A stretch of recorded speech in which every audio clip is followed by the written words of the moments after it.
Hi friends, good evening. నా పేరు Pradeep. So, ఈరోజు కొన్ని ముఖ్యమైన విషయాలు చర్చించాలనే వీడియో చేస్తున్నా. ఎక్కడ స్కిప్ చేయకుండా కంటిన్యూగా చూడండి ఫ్రెండ్స్. సో, దానికంటే ముందు తప్పకుండా లైక్ చేయండి, షేర్ చేయండి ఫ్యామిలీ మెంబర్స్‌కి, అదే ఫ్రెండ్స్‌కి. అదేవిధంగా సబ్స్క్రైబ్ చేయండి. బెల్ ఐకాన్‌ని యాక్టివేట్ చేసుకున్న ఫర్దర్ వీడియోస్ మీకు నోటిఫికేషన్‌లో వస్తాయి. సో, ఇప్పటిదాకా నాకు సబ్స్క్రైబ్ చేసిన ప్రతి ఒక్కరికి కూడా కృతజ్ఞతలు. అందరికి కూడా ప్రత్యేకించి నా వందనాలు. సో, ఇక మనం ఈరోజు చెప్పుకోవాల్సిన టాపిక్ మాత్రం చాలా డీప్‌గా చెప్పుకుందాం. ఎందుకంటే క్లోజింగ్ డేస్‌కొచ్చేసింది సీజను.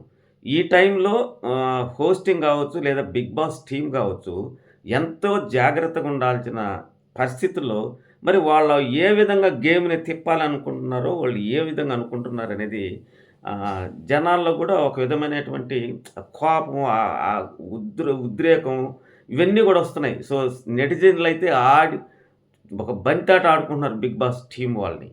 సో, అది ఏంటి? ఈ కథ ఏంటి? కమామిస్ ఏంది? ఏదో ఒకసారి చూద్దాం. సో, రాత్రి నాగార్జున గారి హోస్టింగు ఏముందో రోస్టింగ్ అయిందా? లేకపోతే హెరాస్మెంట్ అయిందా? లేకపోతే నీట్‌గా జెప్పాడా? లేకపోతే గత సీజన్‌లో సిక్స్త్ సీజనా? Seventh season. సెవెంత్ సీజన్‌లో చెప్పిన విధానాన్ని దాన్ని మార్చి ఎయిత్ సీజన్‌లో ఎలా మ్యానిపులేట్ చేసాడు? ఎలా మార్చాడు నాగార్జున గారనేది గూడా చర్చిద్దాం. సో, ఇక్కడ నాగార్జున గారు రాత్రి చేసిందేంటి అసలు? ముఖ్యంగా టోటల్‌గా గౌతమ్‌ని టార్గెట్ చేశారు. కారణం ఏంటి? అతనికొచ్చినటువంటి స్టార్‌డమ్ ఒక్కసారిగా వైల్డ్ కార్డ్‌లో వచ్చినటువంటి క్యాండిడేట్ స్టార్‌డమ్ వచ్చి ఫ్యాన్ బేస్ పెరిగింది. దాన్ని తగ్గిద్దామనే ఉద్దేశంతోనే ఇవన్నీ ప్లాన్ చేస్తున్నారనేది సామాన్య మానవుడిని అడిగినా చెప్తారు. ఇల్లిటరేట్స్ చదువుకోనోళ్ళు, పల్లెటూరోళ్ళు. వాళ్ళని అడిగినా కూడా చెప్తారు. ఇది ఏ ఒక్కరు దానికేసి పెద్ద నాలెడ్జ్ అవసరం లేదు. దానికోసం పెద్ద పీహెచ్‌డీ చేయాల్సిన అవసరం లే. సో, ఎవరికైనా అర్థమవుతుంది వాళ్ళ టార్గెట్టు. సో, గత 2 వారాల నుంచి కూడా ఇదే విధంగా చేశారు. సో, నిఖిల్‌ని కూడా అదే విధంగా టార్గెట్ చేయడానికి పాత కంటెస్టెంట్‌లు తీసుకొచ్చి ఏదో కొత్తగా ప్రయోగం చేస్తున్నట్టుగా నామినేషన్ చేపిచ్చారు.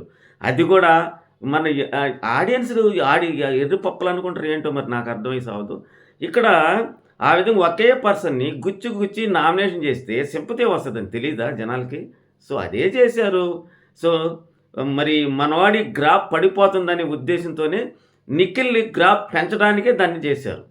సో, ఇక్కడేంటి గౌతమ్ గ్రాఫ్ పెరుగుతుంది. దాన్ని తగ్గించడానికి ప్రయత్నం చేస్తున్నారు. It is totally wrong. Totally unfair.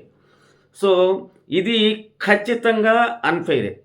So, ఈరోజు చూపిస్తారు ఎపిసోడ్‌లో. అదేంటంటే నిన్న ఒక మాట అన్నాడు మన నాగార్జున గారు పోయేటప్పుడు. రేపు ఒక బిగ్ బాంబ్ పడబోతుంది అనంటే ఎవరు ఆ స్నేక్‌లో ఉన్నారు. ఇద్దరున్నారు. ఒకరొచ్చేసి నిఖిల్, సెకండ్ వన్ వచ్చి గౌతమ్ కృష్ణ. సో, వీళ్ళ మీద ఒక పెద్ద బాంబ్ వేస్తానని చెప్పెళ్ళాడు. ఆ బాంబ్ పెద్ద ఏం కాదు. నేనేమనుకున్నా టికెట్ ఫినాలే ఏమైనా రద్దు చేస్తారనుకున్నా. కాదు. సో, నెక్స్ట్ వీక్ డైరెక్ట్‌గా నామినేషన్‌లకి వేయడం. అది కూడా ఎవరికి? ఎలిమినేట్ అయిపోయి వెళ్ళిపోతున్నటువంటి యష్మి చేతిలో పెట్టడం నిజంగా ఎంత కామెడీ అండి ఇది. ఇది రియాలిటీ షోనా? కామెడీ షోనా? లేకపోతే బిగ్ బాస్ ఆడుతున్నటువంటి ఏమనుకుంటున్నారు? కొద్ది రోజులకి మహా షోలు కూడా చివరికి మూసేయాల్సిన పరిస్థితి వచ్చింది. బిగ్ బాస్ తెలుగు సీజన్ కూడా మూసేయాల్సిన పరిస్థితి వస్తదేమో చెప్పలేం. Because they are showing unnecessary things. So, at the same time, they have to introduce some new methods or strategies in the Big Boss. It is totally wrong. So, చూసే వాళ్ళకి they are portrait against the Gautam Krishna. Is it right or not? So, total correct కాదు కదా. So, రాత్రి చెప్పింది ఏంటి అసలు? మొత్తం గౌతమ్ కృష్ణే తప్పు చేశాడు అన్నట్టు చెప్పేశారు. అక్కడ మనోడు అంటే మీరు అనుకుంటున్నారు, నేను చెప్పింది కాదండి. కన్నడ బ్యాచ్ అని అంటున్నారు కదా. వాళ్ళల్లో ఉన్నటువంటి పృథ్వీరాజ్ ఒక రౌడీలాగా, ఒక అహంకారిలాగా, ఒక ఏమంటారు, ఒక వీధి రౌడీలాగా బిహేవ్ చేసి దాన్ని ప్రశ్నించలేదు. ఇతను ఏం పీక్కుంటాం అనేది పెద్ద తప్పుగా చేసి దాన్ని పెద్ద పోర్ట్రేట్ చేసి చూపించడం ఎంతవరకు కరెక్టు? చూసేవాళ్ళు అమాయకులు అనుకుంటున్నారా? సో, నేను తమ్మునేళ్ళు పెట్టినట్టు నిన్నే పెట్టాను అనుకుంటాను. సో, ఒక్కటి మాత్రం గుర్తుంచుకోండి ఫ్రెండ్స్. ఈ సీజన్‌లో నిఖిల్ అనే అబ్బాయి విన్నర్. రాసి పెట్టుకోండి, మార్క్ మై వర్డ్స్. అమ్మాయిలైతే విష్ణుప్రియ. ఇంతే జరగబోయేది. మనం ఎంత నేలగేసి గీక్కున్నా, దేకినా ఏం దేకరోళ్ళు. వీళ్ళు ఈ 3 వారాలు ఏదో నామకాయ వస్తే గేమ్‌లో పెడతారు. ఫైనల్ మాత్రం అదే జరగబోయేది. సో గౌతమ్ కృష్ణ ఎంత గింజుకున్నా ఫైనల్‌లో అతన్ని ఓట్లొచ్చినా గానీ చెయ్యరు. ఎందుకంటే బికాస్ దాని వెనకాల పెద్ద గూడుపుటానే ఉంది. అది అందరికి తెలిసిన విషయం. నేను చెప్పడం కాదు. సోషల్ మీడియా కోడే కోస్తున్నటువంటి వార్త. రాత్రి ఏమన్నాడు?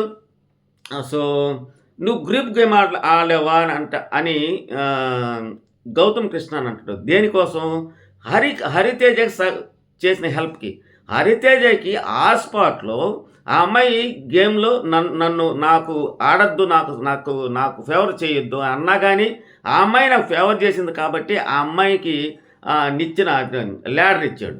సో ఇది గ్రూప్ గేమా అంటాడు. ఒక్కసారి ఇచ్చింది గ్రూప్ గేమ్ అంటారా? అయితే గతంలో అన్ని సార్లు గ్రూప్ గేమ్ అంటే ఎన్నిసార్లు చేశారు ఈ నలుగురు? నిఖిల్ కావచ్చు, యష్మి కావచ్చు, అండ్ పృథ్వీ కావచ్చు, అదే విష్ణుప్రియ కావచ్చు, లేదా ప్రేరణ కావచ్చు. వీళ్ళు ముందు ఈ రాయల్ క్లాస్ వచ్చిన తర్వాత ఎన్నిసార్లు ప్లాన్ చేయలేదు వాళ్ళు? ఎవరిని నామినేట్ చేయాలని కూడా అనుకున్నారు కదా. 5వ వారం అని చెప్తా ఉన్నారు. బిగ్ బాస్ హోస్టింగ్ చేసిన నాగార్జున గారికి ఆ మాదిరి ఫీడ్బ్యాక్ ఇవ్వద్దా టీం వాళ్ళు? బిగ్ బాస్ టీం ఇవ్వద్దా? ఎందుకంటే ఆయన ఎటు చూడనప్పుడు ఇవ్వాలి. 5వ ఎపిసోడ్లో జరిగింది ఇది కాదు కదా. రాయల్ క్లాస్ వచ్చిన తర్వాత ఈ ప్లాన్స్ అనేవి జరిగాయి. వాళ్ళు వేసుకున్నారు స్కెచ్లు. పలానా ఆయన ఏం చేయాలి, పలానా ఆయన ఆర్ని చేయాలి, పలానా ఆయన టీని చేయాలని వాళ్ళు గుర్తులు పెట్టి మరి చెప్పలేదా? ఇది కదా గ్రూప్ గేమ్ అంటే. ఒక్కసారి సహాయం చేసి దాన్ని గ్రూప్ గేమ్ అంటారా? సో అదేవిధంగా రెడ్ టీంలో ఉన్నప్పుడు నిఖిల్ గౌతమ్ కృష్ణ తీసేయలేదని నేను ఎప్పుడు అన్నాను అంటున్నాడు. ఇచ్చేసిన తర్వాత అది తీసేసిన తర్వాత అదే యష్మి నిఖిల్ దగ్గర పోయి హ్యాపీనా అంటే హ్యాపీ అని అన్నాడు కదా. ఒకసారి వెనక్కి పోయి చూడండి. ఈయన నేను చెప్పేటివి కాదు, ఉన్నాయి వీడియోలు ఉన్నాయి. ఇది ఇట్ ఈస్ ఫ్యాక్ట్. సో ఏమన్నారు, ఏం చెప్తాడు ఇతను? నేను ఇచ్చాను, మీ ఇష్టం అని చెప్పాడు అని ఒకసారి అన్నాడు. ఒకసారి ఏమన్నాడు? Gautam Krishna already mega chief అయ్యాడు అన్నాడు. అంటే ఏంటి అర్థం? మెగా చీఫ్ అయ్యాడు కాబట్టి తీసేయండి అని దాని అర్థం. ఎల్కేజీ పిల్లోని అడిగినా చెప్తాడు కదా. అది ఏమి పోర్ట్రేట్ చేయాలని అంత పెద్ద స్టార్ హీరో అయ్యింది ఆ విధంగా వాళ్ళు చెప్పిస్తూ ఉంటే ఈయన చెప్తున్నాడంటే ఎంత బ్యాడ్ నేమ్ ఇతనికి. అంతే ఈయన స్టూడియోలో జరుగుతుంది కాబట్టి ఈయన ఏది మాట్లాడిన కరెక్ట్ అయిపోతుందని అనుకోవడమేనా? నాగార్జున గారు మీరు ఇన్ని షోలు చేశారు, ఇప్పుడు మరి ఎందుకు వాళ్ళు చెప్పిందే ఫాలో అవుతున్నారు? మీకు వచ్చిన బ్యాడ్ నేమ్ ఎలా ఉందో బయట ఒకసారైనా మీరు ఒకసారి రీకాల్ చేసుకోవాలి కదా. కనీసం ఇంట్లోకి పోయిన తర్వాత ఇంట్లో వాళ్ళని అడగాలి కదా, ఎలా ఉంది బయట నా హోస్టింగ్ గురించి ఏమైనా కామెంట్స్ వస్తానని మీరు తెలుసుకోవాల్సిన అవసరం ఉందా లేదా? అదేం పట్టించుకోకుండా వాళ్ళు ఏం చెప్తే అది మాట్లాడేమేంటి అసలు? తర్వాత అక్కడ ఏం జరిగింది? అక్కడ అవినాష్ని అడిగాడు ఏం జరిగిందని. చెప్పాడు అతను. సార్ అతను నువ్వేం పీకలేవని ఇతను అన్నాడు. అతను ఏంటి నువ్వేం పీకలేవంటే అతను బొచ్చు జీకి ఇతను నెత్తినేసాడు సార్ అన్నాడు. దీంట్లో నువ్వేం పీకలేవు అని ఎందుకన్నాడు? ఇప్పుడు 2 చేతులు కలిస్తేనే చప్పట్లు వస్తాయండి. సో ఆ మాట ఎందుకన్నాడు ఏం పీకలేవని? సో నువ్వు గ్రూప్ గేమ్ ఆడుతున్నావయ్యా, నువ్వు చేసేది అదేను, మీరందరూ కలుసుకుని అదే విధంగా చేశారు. అదేవిధంగా నన్ను నామినేషన్లో కూడా నన్ను వేయాలని మీరు ప్లాన్ చేసుకుని మరి చేశారు. ఈ విధంగా చేసి మీరు ఏం పీకలేరు అని చెప్పాడు.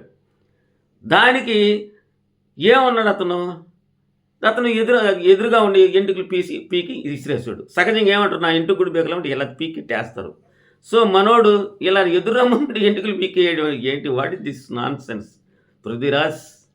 This is not Karnataka, this is Andhra Pradesh. Purely whole Telugu people. నువ్వు ఇక్కడికి వచ్చి సెటిల్ అయ్యి ఇక్కడ తెలుగు పీపుల్నే నువ్వు ఎంటుకలతో పోలుస్తున్నావు అంటే నిన్నేమనాలి? నీకు సపోర్ట్ చేస్తున్న మహానుభావులకి 1000 నమస్కారాలు. ఎందుకంటే మా తెలుగు వాళ్ళకి హార్ట్ ఫీలింగ్ ఎక్కువ అండి. కాస్త ఏడిచినా, కొద్దిగా దిగాలుగా ఉన్నా, ఎవరైనా టార్గెట్ చేసినా మా వాళ్ళు ఎక్కువగా హార్ట్కి తీసేసుకొని వాళ్ళకి ఓట్లు గుద్దుతారండి. ఇది మా తెలుగు వాళ్ళది. మీ కన్నడ వాళ్ళు అటు చేయరండి, దుమ్ము దులుపుతున్నారు. ఇప్పుడు కన్నడ బిగ్ బాస్ జరుగుతుంది, సుదీప్ అల్లాడిస్తున్నాడు. అది హోస్టింగ్ అంటే. మన దేశంలో అన్ని భాషలు జరుగుతున్నాయి కానీ ఒక్క సుదీప్ కిచ్చా మాత్రం చేసే హోస్టింగ్ మాత్రమే నంబర్ 1. ఎందుకు చెప్తున్నారు? తాట తీసి వదిలిపెడతాడు అక్కడ తప్పు చేస్తే. కానీ మన నాగార్జున గారు ఏమంటారు? మీరు మీరు గ్రూప్ గేమ్ ఆడుకోవచ్చు. నేనేమన్నా అడ్డానికి చెప్తానా? ఆడుకోండి. వాట్ ఈస్ దిస్ నాగార్జున గారు? గ్రూప్ గేమ్ ఆడొచ్చా? ముందే మీరు మాట్లాడుకొని చేసుకోండి తప్పేముందంట. అసలు ఆ విధంగా గ్రూప్ గేమ్ ఆడడం ఏంటి? ముందుగానే నామినేషన్స్‌గా మాట్లాడుకొని వచ్చి నామినేషన్ వేయటం ఏంటి? ఇవన్నీ టోటల్‌గా అగెనిస్ట్ కదా! బిగ్ బాస్ గేమ్‌కి. మీరెలా చెప్తారసలు? ఒక హోస్ట్‌గా ఉండి రోస్ట్ చేసి పడేసి, వన్ సైడ్ చేసి పడేసి, నువ్వు గౌతమ్‌ని తొక్కి పడేసి ఆ! ఇది ఇది ఇది ఇది ఎంతవరకు కరెక్టు? ఈ ఫ్యాను ఈళ్ళున్నారు ఫ్యాన్స్ రకరకాలుగా మాట్లాడుతున్నారు. మీరు కూడా ఆలోచించండి. ఫ్యాన్స్ అనేవోళ్ళు. అంతేగాని అడ్డదిడ్డంగా కామెంట్లు పెట్టడం కాదండి. ఏది వాస్తవం అనేది ఒకసారి గ్రహించండి. ఫ్యాన్ ఉండొచ్చు. నేను కూడా ఫ్యానే. ప్రతి ఒక్కరికి ఫ్యాన్స్ ఉంటారు. అంత మాత్రాన ఫ్యాను అయినంత మాత్రాన వాళ్ళు నువ్వు రక్తం కోసి నాకు రక్తం తిలకం దిద్దమంటే కోసుకో చూద్దాం. చేయగలవా పని? చేయలేం గదా! మరి ఎంతవరకు మాట్లాడాలో అంతవరకే మాట్లాడాలి. సో, ఫ్యాన్స్ అయితే ఫ్యాన్ వరకే మాట్లాడాలి. అదే విధంగా కామెంట్స్ పెట్టాలి. అంతేగాని నువ్వెవరు మాట్లాడడానికి? నువ్వు చూసావా అంటే నువ్వు చూసావా? నువ్వేమన్నా కెమెరా లోపలికి పోయావని చూసావా? కామెంట్ చేసేవాళ్ళకి చెప్తున్నా నేను. మిగతా వాళ్ళకి చెప్పడం లేదు ఫ్రెండ్స్. నన్ను అభిమానించే వాళ్ళకి చెప్పడం లేదు నేను. ఆ కామెంట్ చేసి పెట్టి ఆ పిఆర్ టీములకి చెప్తున్నా నేను. మీ వల్లే సగం ఈ బిగ్ బాస్ సీజన్ 8 చచ్చిపోయింది. ఒక ఇద్దరు మహానుభావుల వల్ల పెద్ద రివ్యూస్ అని చెప్పుకునేటువంటి గొట్టాంగ వాళ్ళ వల్ల ఈ సీజన్ సంకనాగిపోయింది. కాదంటారా? మనం ఒకరిని ఇన్ఫ్లుయెన్స్ చేయకూడదండి. ఎవరు గేమ్ బాగా ఆడితే వాళ్ళని చెప్పాలి. ఎవరు గేమ్ బాగా ఆడలేదో వాళ్ళని చెప్పాలి. మరి ఇక విష్ణుప్రియ కృష్ణ విషయంకొస్తే మరి అంతకుముందు అసలు రేపిందే రోహిణి. ఆ విషయాన్ని తొక్కిపెట్టి నువ్వు చేయడం తప్పమ్మా అని చెప్పి అతను ఆమె మీద చెప్పారు. ఎందుకు చెప్పారు అట్లా? సింపతి కోసమే. ఎందుకంటే మన విష్ణక్క ఏం ఆడుతుంది? ఏం లేదు కదా! నాకు అన్నీ పృథ్వే హైడ్రోజన్ అదేంటి ఆక్సిజన్ హైడ్రోజన్ అంట. మీరు అనుకున్నారు అమాయకంగా మాట్లాడుతుంది. లేదు, ఇది ప్యూర్లీ ఆమెకు అన్నీ తెలిసే ఇది కామెడీ అనుకుంటుంది. కామెడీ లాగా బిహేవ్ చేస్తుంది అమ్మాయి. ఆ అమ్మాయికి తెలియదా ఇంగ్లీష్ ఆ విధంగా అనర్గళంగా మాట్లాడుతున్న అమ్మాయి హైడ్రోజన్కి ఆక్సిజన్కి తేడా తెలీదా? అవి కెమికల్సా గ్యాసెస్ అనేది తెలీదా? ఆ కెమికల్స్ అన్నీ వాడేసాను సార్ అంటే నాగార్జున గారు అమాయకంగా అది కెమికల్స్ కాదమ్మా గ్యాసెస్ అని చెప్పడం ఇలా కామెడీ కాకపోతే ఏంటిది? విష్ణుప్రియకి తెలీదా ఏ కెమికల్స్ ఏ గ్యాస్ అని తెలీదా? ఇంత అన్యాయం ఏంటి? అలాంటప్పుడు ఎలిమినేట్ చేసి పంపించండి గౌతమ్ని. పీడ పోద్ది. ఇంకెవరు అడ్డా ఉండరు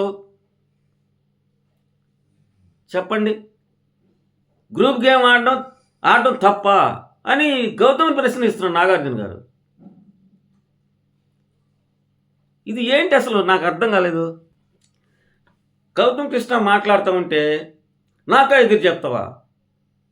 నన్ను కంటెస్ట్ అనుకుంటున్నావా? హోస్ట్ అనుకుంటున్నావా? కన్నడ వాళ్ళంతా గ్రూప్గా ఆడితే తప్పేంటి?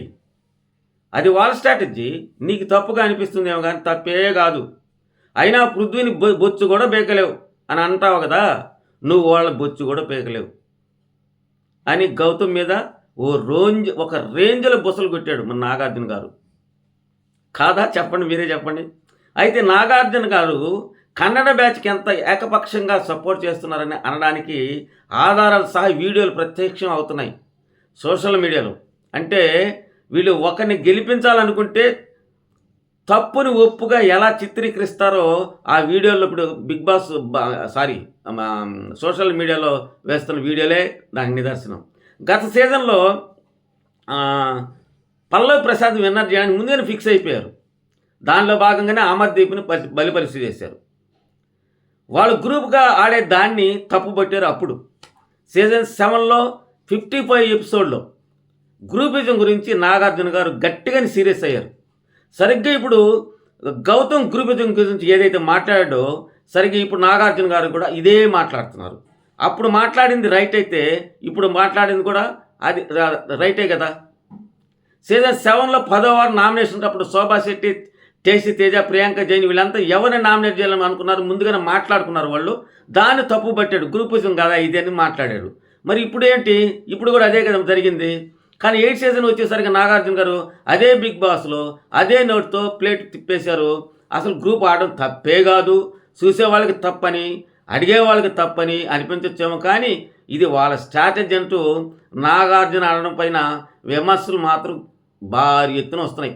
ఆ పాతి వీడియోను, నిన్న వీడియోను షేర్ చేస్తూ నెటిజన్లు అయితే ఒక ఆట ఆడుకుంటున్నారు.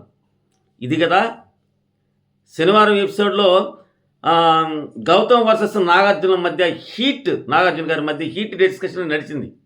నాగార్జున గారు మాట్లాడిన ప్రతి మాటకి కౌంటర్ ఇచ్చాడు గౌతమ్. ఇప్పుడు ఆగండి సార్, నేను చెప్పేది వినండి సార్ అని రిక్వెస్ట్ చేసినా కానీ పట్టించుకోకుండా ఆయన మీద ఫైర్ అయ్యి షటప్ అన్నాడు. నాగార్జున ఈగో హర్ట్ అయిపోయింది ఆయన చెప్పేదానికి, అంటే చెప్తున్నాడని. నువ్వు కన్నడ వాళ్ళ బొచ్చు కూడా పీకలేవు, నోరుమై నాకేదో చెప్తావంటే ఫైర్ అయిపోయాడు. వీళ్ళ మధ్య డిస్కషను ఎలా నడిచిందంటే క్లాన్ వైద్య టీములు విడగొట్టినప్పుడు వాళ్ళంతా కలిసి ఆడడంలో తప్పేముంది అని అడిగారు నాగార్జున గారు. వాళ్ళ ఉద్దేశంలో తప్పు ఉండకపోవచ్చు, కానీ నా ఉద్దేశంలో మాత్రం తప్పే సార్ అని గౌతమ్ అన్నాడు. ఏ విధంగా తప్పు అవుతుంది అని మళ్ళీ నాగార్జున గారు అంటే, ఏ విధంగా అంటే వైల్డ్ కార్డ్ రావడం మా తప్పు కాదు, వాళ్ళు గుంపుగా గేమ్ ఆడడం వల్లే మాకు అన్యాయం జరుగుతుంది అని అన్నాడు గౌతమ్. అయితే అది గౌతమ్ అలా ఆడుతున్నారు, అది తప్పే కాదు, ఏం తప్పో చెప్పని నాగార్జున గారు అతన్ని అడిగాడు. తప్పేంటి, నామినేషన్ ప్రక్రియ అనేది ఇంట్లో నుంచి బయటకు పంపించేది కదా, అలాంటప్పుడు దాని ముందుగానే ఎలా చర్చించుకుంటానంటే దానికి నాగార్జున గారికి అరే ఇతను నాకే ఎదురు చెప్తున్నాడు అన్నట్టుగా మాట్లాడారు. సో ఇదంతా టోటల్గా రాంగ్ అనిపిస్తుంది. అలాంటప్పుడు గౌతమ్ని ఎందుకు తీసుకొచ్చినట్టు మీరు? అతను ఇప్పుడు ఇతను బయట వెళ్ళి సమాజం తిరగబడలేదా? ఒక క్యాండిడేట్ని డిఫేమ్ చేసి, డిగ్రేడ్ చేసి, డిస్రెస్పెక్ట్తో మాట్లాడి హోస్ట్గా ఉన్నవాళ్ళు మీరే ఈ విధంగా చేస్తే మిగతా వాళ్ళు రేపు నుంచి వాళ్ళు గ్రూప్ గేమ్ ఆడతారు, ఎందుకంటే నాకు సారే చెప్పాడు అంటారు. అలాంటప్పుడు మిగతా వాళ్ళకి ఏం ఛాన్స్ వస్తుంది గ్రూప్గా తీసేస్తే? సో ఫ్రెండ్స్, ఇదంతా కూడా ప్యూర్లీ నా అభిప్రాయం. మీకు ఏదన్నా దీంట్లో తప్పు అనిపిస్తే కామెంట్ సెక్షన్లో రాయండి. బూతులు పెట్టద్దు, బూతులు పెట్టినాక నాకేం ఫరక పడదు, కానీ బూతులు పెడితే అది బాగుండదు, అది మన తెలుగు సాంప్రదాయానికి విరుద్ధం. సో మనం చాలా ఆదర్శవంతంగా ఉంటాం మన దేశంలో. సో అన్ని భాషల కలిసి తెలుగు భాష లెస్స అన్నారు. ఎందుకన్నారు? సో మన లాంగ్వేజ్కి ఉన్నట్టు ప్రత్యేకత అదే. సో ప్లీజ్ కామెంట్ చేయండి, కానీ మరి ఇది ఘోరంగా అయితే చేయొద్దు. సో ఇప్పటిదాకా నన్ను ఆదరిస్తున్న ప్రతి ఒక్కరికి కూడా మరొకసారి ధన్యవాదాలు తెలియజేసుకున్నా. ఇప్పటికి ఎవరైనా లైక్ చేయకపోతే ప్లీజ్ లైక్ చేయండి, షేర్ చేయండి, సబ్స్క్రైబ్ చేయండి. Thank you very much.